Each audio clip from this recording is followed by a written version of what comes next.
Très heureuse de vous retrouver pour ces débats sur la confiance en soi. Nous sommes toujours ici avec l'équipe d'Honesty, avec Iker Aguirre, bonjour. Bonjour. Paul Pironnet et Martin Latulippe. Bonjour. Rebonjour. Bonjour. J'aimerais qu'on revienne avec vous là, dans cette séquence sur les témoignages de vie, notamment les ancrages des moments de réussite qui vous ont permis de faire en sorte que cette confiance soit au top, cette confiance en soi. Qui peut commencer sur ces moments de réussite? Paul, peut-être?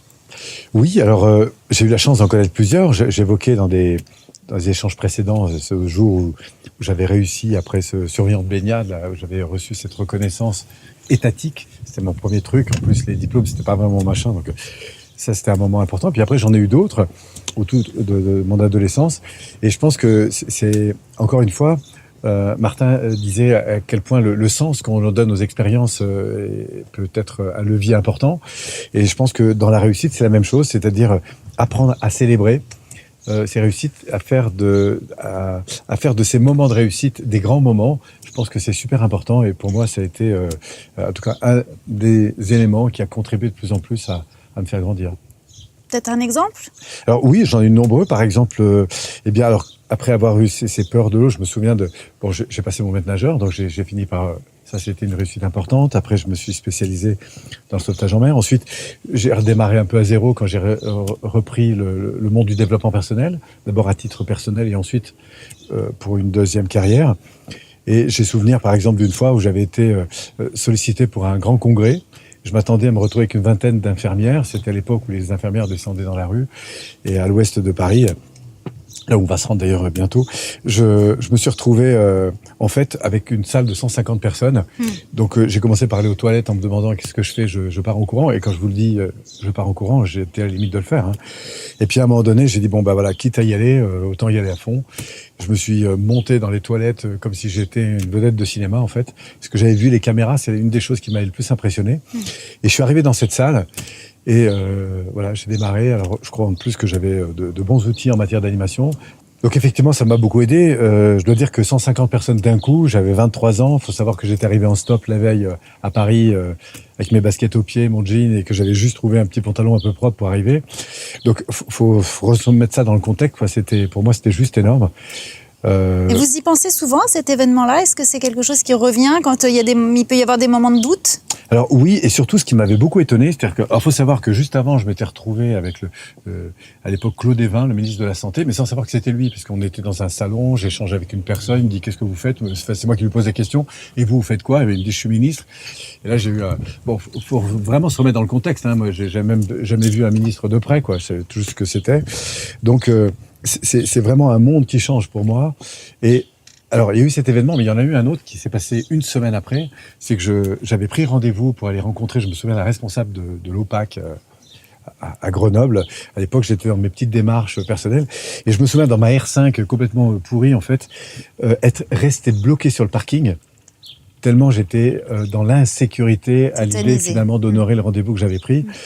Et là, dans ma tête, c'était drôle, parce qu'à la fois, je me disais mentalement, mais c'est incroyable, t'as passé... T'étais devant 150 personnes la semaine dernière. Ça, en plus, ça s'est super bien passé. Et là, j'étais complètement figé, en fait. Je me souviens d'une fois aussi... Et quel a été le comportement, le mindset, j'ai envie de dire, hein, qui a fait qu'à un moment donné, on a basculé dans... Je dois vous dire que je suis resté dans ma R5, en fait. Okay. Donc, mon mindset, c'était pas y aller à mon rendez-vous. Et d'accepter, en fait, que, voilà, j'étais pris dans cette insécurité, je sais pas quoi dire. Je me souviens de ma première conférence où je suis jamais allé, d'ailleurs. Là, j'avais une 2 chevaux à l'époque. Je me souviens, j'ai fait demi-tour en expliquant aux personnes que j'avais un problème mécanique, mais la réalité est tout autre. Mais bon, c'était mes débuts. Bien sûr. Et quand j'y repense, un problème mécanique, mais ici. Voilà, en psychologie. Tout ça pour dire que, ouais, voilà, ça arrive. Ça fait partie des accidents de la route, mais en fait, on traverse ça, et c'est ça qui après fait des grands moments. Je me souviens, enfin bon, je peux en donner comme ça des tas, mais... Non, mais on va passer peut-être à Martin. J'ai laissé mon ami Martin partager son expérience. Mais je sais, génial. Mais ce qui est génial, c'est de savoir que, voilà qu'on vous vient êtes de là, comme quoi. nous, quoi. Exactement. Alors, est-ce qu'il y a un moment, je dirais, voilà, vraiment un vrai moment de réussite auquel vous pensez quand vous avez des moments peut-être d'inquiétude, puisque ça arrive manifestement encore? Il y en a 3. Les 2 premiers sont très interreliés, très intimement reliés. Donc, à l'âge de 16 ans, j'ai été retranché d'une équipe sportive à laquelle je croyais vraiment avoir la chance de participer. sauf que l'entraîneur m'a dit, écoute, tu n'as vraiment pas les compétences pour jouer sur cette équipe-là. Par contre, on a vraiment aimé ton attitude et sache que des fois, même si tu fais pas une équipe, ça arrive qu'on choisit des joueurs simplement pour leur qualité d'attitude et garde ça en tête. Donc, à 16 ans, mon monde est complètement anéanti parce que, évidemment, tout le monde dans ma ville croyait que j'allais faire l'équipe. Mais ce mec-là sème une idée dans ma tête. Parce que c'est vrai qu'à cette époque-là, j'ai pas nécessairement les compétences athlétiques. J'ai commencé tard à patiner. Habituellement, on commence quand on est bon. Moi, j'ai commencé un peu plus sur le tard. Et ben, ce coach-là a fait en sorte que je me suis mis à m'investir dans les leaderships, à lire des livres de développement personnel, des trucs comme ça, parce qu'il m'avait dit qu'il y avait une valeur là-dedans. Quand il nous manquait peut-être de compétences, d'investir dans ce truc-là, ça avait une valeur au sein d'une équipe. Et on devance plusieurs années plus tard, en 2001, lorsque j'avais 24 ans, eh bien, le coach de l'équipe canadienne, lorsqu'il m'a appelé, Trevor Steinberg, il a dit « Bonjour Martin Latulippe, c'est Trevor Steinberg, coach de l'équipe canadienne. » Il dit « Écoute, j'aimerais être honnête avec toi. » Il dit « Je pourrais amener 30 joueurs qui sont meilleurs que toi en Pologne, au championnat du monde. » Mais il dit « Je viens de parler à ton entraîneur, puis il m'a dit que si je t'amenais pas pour être capitaine de l'équipe canadienne, j'étais un con de la pire espèce. » Il dit, ton job à toi, ça va être de souder l'équipe pendant 2 semaines. Et c'est vraiment la mission que je te donne pendant le championnat en Pologne. Donc, pour moi, ça a été un méga long détour de la vie, mais pour moi, ils sont intimement reliés parce que c'est un échec à 16 ans que j'ai décidé peut-être de traiter un peu comme, OK, c'est une claque sur la gueule, mais en même temps, je me suis mis à m'investir dans plein de trucs qui m'ont fait grandir. Et là, ma dernière compétition à vie où j'ai la chance ultime d'atteindre la sommité pour un hockeyeur qui a représenté ton pays, d'être nommé capitaine, mais en même temps de te faire dire t'es pas vraiment bon, t'as pas les compétences, mais on t'amène parce que tu as des compétences de leadership et c'est vraiment important. On a seulement 2 semaines pour souder une équipe et pour atteindre peut-être un podium. Donc, c'est drôle parce qu'en t'écoutant, vous écoutant, on a vraiment l'impression que c'était hier, quoi. C'est-à-dire que l'émotion, elle est encore là, elle est encore présente. Ça me touche encore. Oui, mais c'est sûr. Surtout, tous les moments que j'avais vécu en Pologne avec mon expérience de frôler la mort de quelques millimètres. Donc, c'est sûr que toutes ces expériences-là, pour moi, même quand j'enseigne aux gens à devenir conférenciers, il y a beaucoup de gens qui viennent me voir pour être conférencier, je leur dis toujours, raconte pas une histoire, revis l'histoire. Et moi, c'est un peu mon mode de pensée. Je trouve que ça fait partie de mon expérience. Donc, j'aime de revivre les trucs que je raconte. Et donc, ça a été certainement un élément déterminant dans ma vie où ça m'a mis dans le doute, mais en même temps, ça s'est transformé en une méga victoire qui est aujourd'hui encore un point d'ancrage. Donc, quand on me dit que j'ai pas les compétences, je sais que j'ai un atout quand même. Ouais. Et la troisième expérience, eh bien, c'est certainement en 2007 quand j'ai eu la chance d'accompagner un petit garçon de 13 ans qui est en phase terminale d'un cancer. Les parents m'ont demandé de coucher sur papier le livre de sa vie parce que c'était son dernier rêve avant qu'il décède. Eh bien, de te faire demander une telle mission, c'est pas vrai que tu es hyper confiant. Parce que c'est hyper fragile. En même temps, c'est un privilège unique d'avoir l'opportunité d'être au chevet d'un enfant malade et les parents, la confiance qu'ils te donnent de dire on va te laisser aller près de notre fils pour l'interviewer. Donc, c'était pas une zone, c'est que j'étais hyper confiant, mais en même temps, j'ai vu une magie tellement exceptionnelle sur le don de soi, la générosité, l'importance d'être sur une mission, la force de caractère de ce jeune enfant-là qui aurait eu toutes les raisons sur Terre de s'apitoyer sur son sort, mais qui voulait laisser un héritage de son vivant. Donc, pour moi, ça a été une leçon incroyable parce que malgré toutes les incertitudes, malgré tous les doutes, malgré la tristesse, malgré la tragédie, tout ça mis ensemble, eh bien, s'est transformé en un best-seller national où ce qu'on a pu ramasser plus de 200 000 $ pour les personnes atteintes du cancer, majoritairement les enfants, parce qu'on a remis tous les profits eh bien, aux enfants malades à la mémoire de Sean. Mais tout ça, ça m'a montré encore une fois que de grands projets peuvent être réalisés dans la tristesse, dans l'inconnu, dans la déception, dans l'incertitude, et que ça fait aussi une mosaïque que lorsque ton cœur est à la bonne place, lorsque tu as le sens d'une mission, eh bien maintenant, quand mes projets sont un peu chaotiques, je me rappelle, il y a aussi une magie là-dedans, et si je reviens au sens de la mission et du don de soi, il y a peut-être quelque chose d'exceptionnel qui peut se passer. Donc moi, c'est 2 ancrages hyper puissants dans ma vie pour peut-être un peu raviver la confiance en soi sur des projets auxquels j'ai eu la chance de participer. Merci pour ce beau témoignage et ce bel hommage à ce garçon. Oui, absolument. Je suis certain qu'il nous regarde. C'est une évidence. Merci. Très content d'être ici. Ouais, c'est une évidence.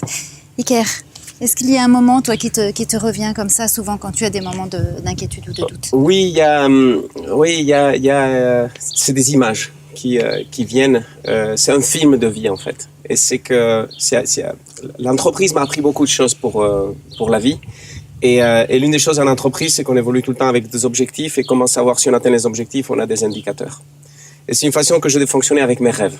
J'ai des rêves que je transforme en objectifs et j'ai des indicateurs qui me disent si j'ai atteint ça.